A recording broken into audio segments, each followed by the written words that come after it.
Hello friend, कैसे हैं आप लोग। तो आइए आज की क्लास में हम लोग बात करने वाले हैं। क्लास दिल्ली के सुल्तान के बारे में बात करेंगे। क्या आपको पता है, जब दिल्ली के सुल्तान की बात करते हैं तो दिल्ली का जो सुल्तान था ना, इस समय के शासनकाल को भारतीय समाज के अंदर या भारत के इतिहास के अंदर परिवर्तन का काल माना जाता है। क्या माना जाता है? तो परिवर्तन का काल माना जाता है, मतलब समय माना जाता है। ऐसा क्या कारण था कि दिल्ली के सुल्तान या दिल्ली सल्तनत की स्थापना के बाद भारत में परिवर्तन का काल क्यों माना गया? तो इसका सबसे बड़ा रीजन जो था वो ये था कि भारत के सामाजिक और प्रशासनिक, इसके साथ साथ यहाँ के राजनीतिक व्यवस्थाओं में बदलाव आना चालू हो चुका था, क्योंकि इसमें इस समय से परिवर्तन देखने को मिल जाते हैं। इसलिए दिल्ली के सुल्तान या फिर दिल्ली सल्तनत की स्थापना के बाद भारत में बड़े स्केल पर परिवर्तन देखने को मिल जाता है। क्लास यदि बात करते हैं इस चैप्टर में, तो हम इस चैप्टर में बात करने वाले हैं कावेरी डेल्टा जैसे क्षेत्र बड़े राज्यों के केंद्र बन गए थे। क्या आपने गौर किया है कि अध्याय 2 में ऐसे किसी राज्य का जिक्र नहीं जिसकी राजधानी दिल्ली में हो? इसकी वजह यह है कि दिल्ली महत्वपूर्ण शहर 12वीं शताब्दी में ही बना हुआ था। मतलब कि यहाँ जो बात कर रहा है वह 12th सेंचुरी के बारे में विस्तार से बात कर रहा है।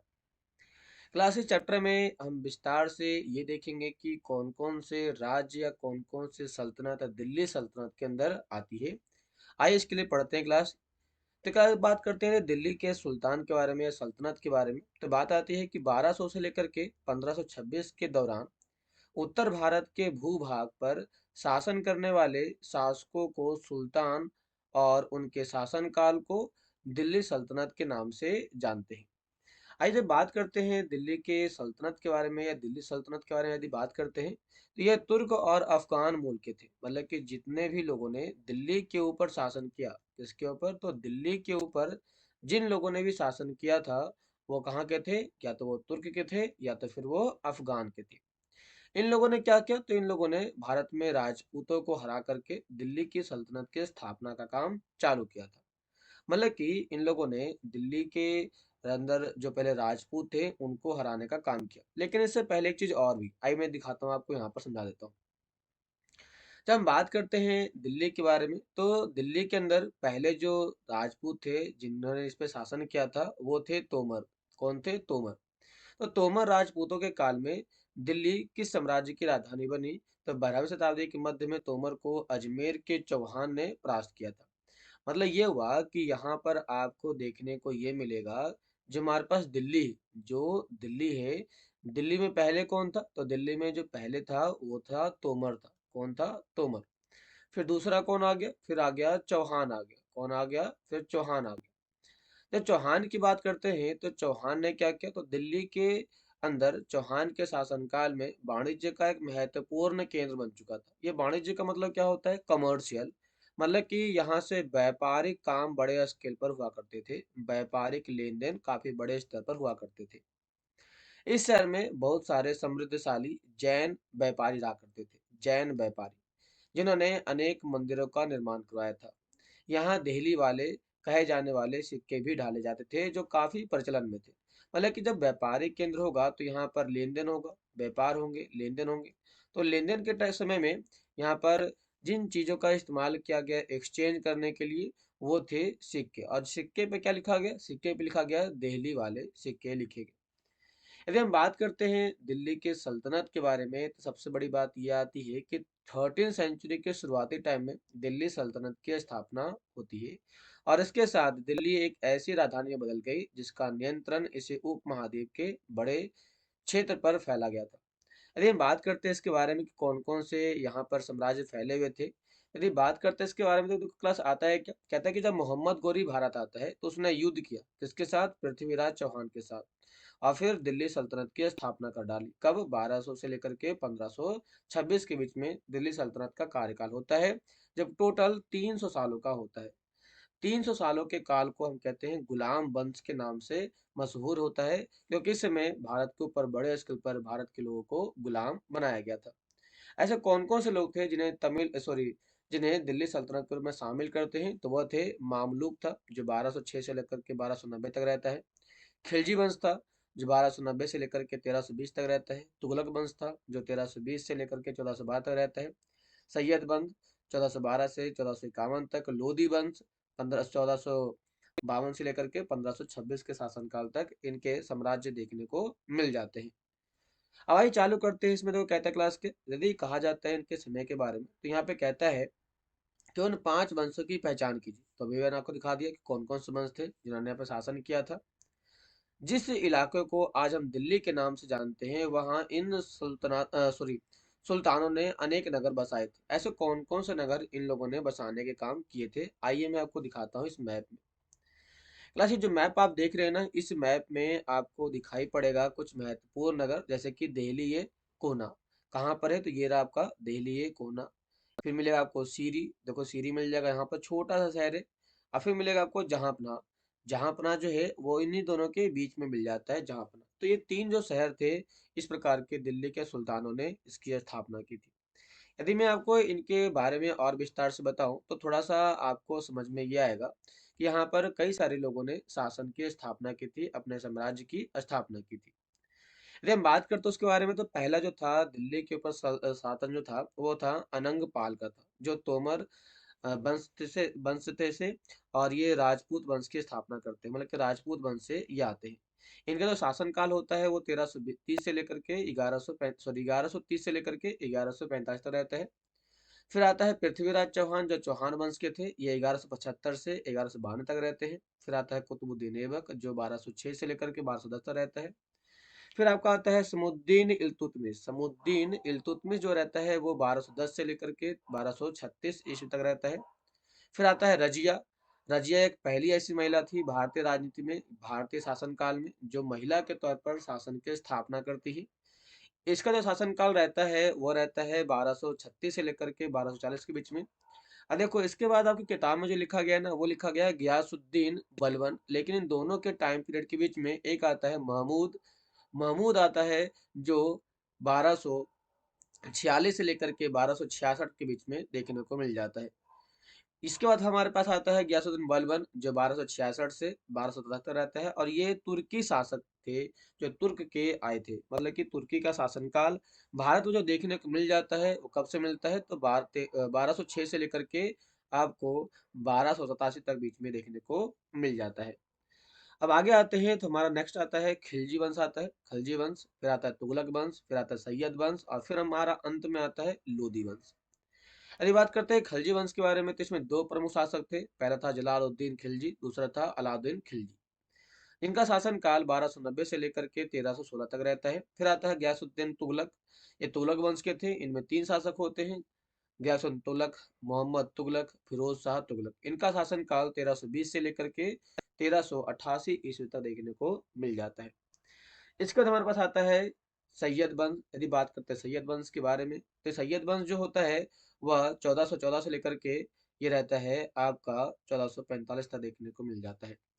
जब खिज्र खान, जब खिज्र खान इस पोस्ट पर रहता है और जब इसकी मृत्यु हो जाती है, तो उसके बाद आता है मुबारक शाह, फिर मोहम्मद शाह।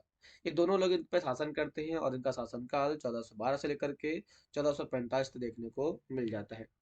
फिर हमारे पास आते हैं बहलाल लोदी। बहलाल लोदी का जो शासनकाल होता है वो होता है आपका 1451 से लेकर के 1526 के बीच में रहता है, जिसमें आपके होते हैं सिकंदर लोदी होता है और इब्राहिम लोदी होता है।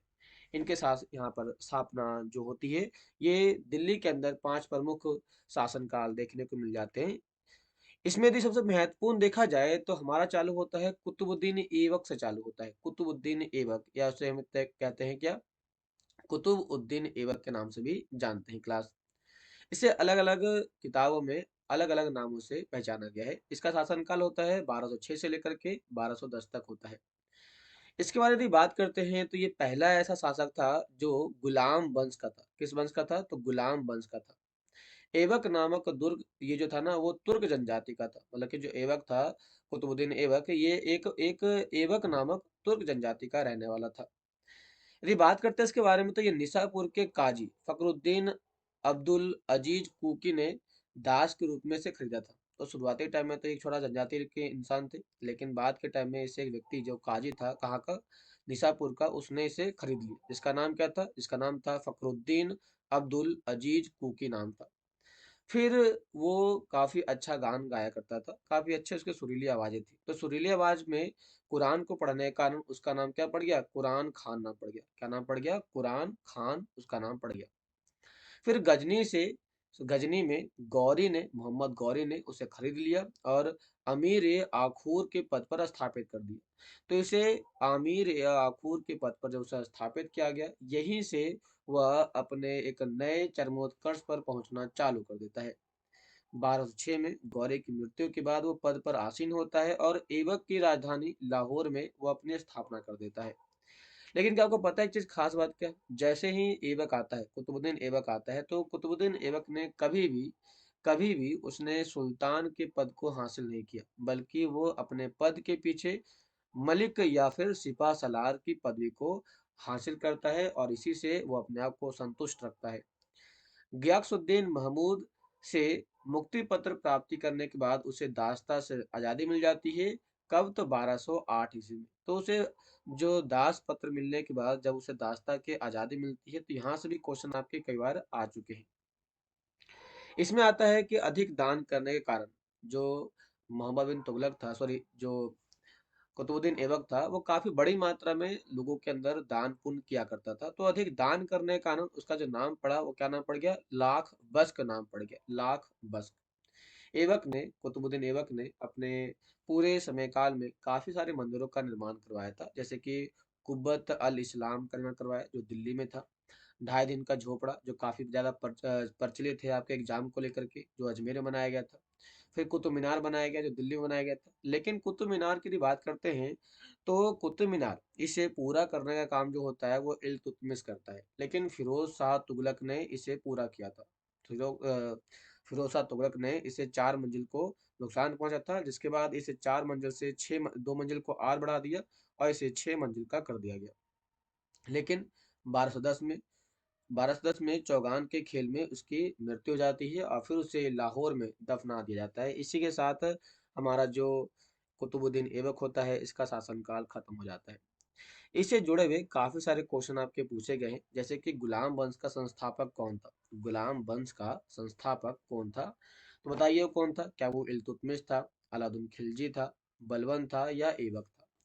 ऐसे क्वेश्चन आपके काफी सारे एग्जाम में पूछे जा चुके हैं। यदि हम बात करते हैं इसके बारे में, तो ये जो क्वेश्चन था आपका, वो 1990 के टाइम में यूपी पीएससी के एग्जाम में पूछा जा चुका है। वो यूपी पीसीएस के एग्जाम में पूछा जा चुका है आपका।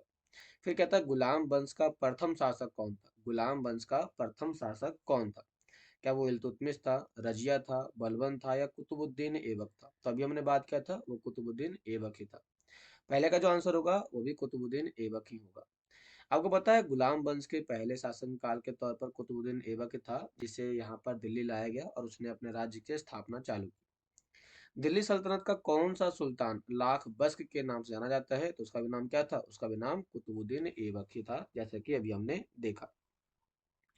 क्लास एक क्वेश्चन और यदि हम बात करते हैं, तो कहता है कि 2.5 दिन का झोपड़ा क्या है? 2.5 दिन का झोपड़ा क्या है? क्या वो एक मस्जिद है, मंदिर है, या संत की झोपड़ी है, या फिर मीनार है? बताइए क्या था 2.5 दिन का झोपड़ा?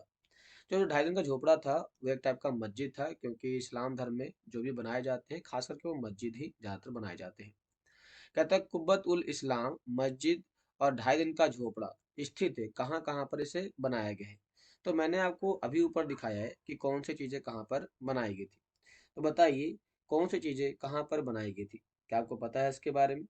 यदि आपको पता है तो जल्दी से मुझे इसका आंसर आप कमेंट बॉक्स में डालने का काम करेंगे। फिर मैं आपको दिखाता हूँ क्वेश्चन नंबर 6। कुतुबुद्दीन ऐबक की राजधानी क्या थी? तो कुतुबुद्दीन ऐबक की राजधानी लाहौर थी और यहीं पर उसको दफनाया गया था मरने के बाद। ये सारे के सारे क्वेश्चन यदि बात करते हैं ना, जो मैंने आपसे अभी क्वेश्चन पूछा, कुतुबुद्दीन ऐबक की राजधानी कहाँ थी? जो कुतुबुद्दीन ऐबक की राजधानी से जो क्वेश्चन आ चुका है, ये क्वेश्चन आपका यूपी पीएससी में आ चुका है, यूपी पीसीएस में आ चुका है, और दूसरा जो आपका एग्जाम आया है वह बीपीएससी में एग्जाम आ चुका है। बीपीएससी में आपका एग्जाम आ चुका है। इसके साथ यदि बात करता हूँ कुतुबुद्दीन इसके बारे में कि 2.5 दिन का झोपड़ा कुतुब इस्लाम जो बनाया गया था वो कहाँ कहाँ पे बनाया गया था। तो ये जो क्वेश्चन है ना, ये क्वेश्चन 2021 में आ चुका है। यही क्वेश्चन आपका आ चुका है, ये क्वेश्चन 2021 में आ चुका है। वो झारखंड के एग्जाम में आपका पूछा जा चुका है। बात करते हैं दिल्ली का सुल्तान कौन था जिसे लाख बख्श के नाम से जाना जाता है। तो ये जो क्वेश्चन था, ये वाला क्वेश्चन आपका 2003 में पूछा जा चुका है। 2003 में ये भी क्वेश्चन पूछा जा चुका है, वो भी झारखंड के एग्जाम में पूछा गया है। ये भी क्वेश्चन झारखंड के एग्जाम में पूछा जा चुका है। गुलाम वंश का पहला शासक कौन था? तो ये जो क्वेश्चन है 2011 में और 2005 में ये क्वेश्चन पूछे गए। ये जो क्वेश्चन है दूसरा क्वेश्चन, ये 2005 में और 2011 में ये क्वेश्चन पूछा गया है। बीपीएससी एग्जाम में पूछा जा चुका है। तो अगर आपको पता चल चुका होगा कि यहाँ से क्वेश्चन काफी सारे मात्रा में आपके पूछे जाते हैं। तो आज के लिए इतना ही। आपको कैसा लगा जरूर बताइए और वीडियो को सब्सक्राइब लाइक जरूर करें। तो मिलते हैं नेक्स्ट क्लास में, तब तक के लिए धन्यवाद।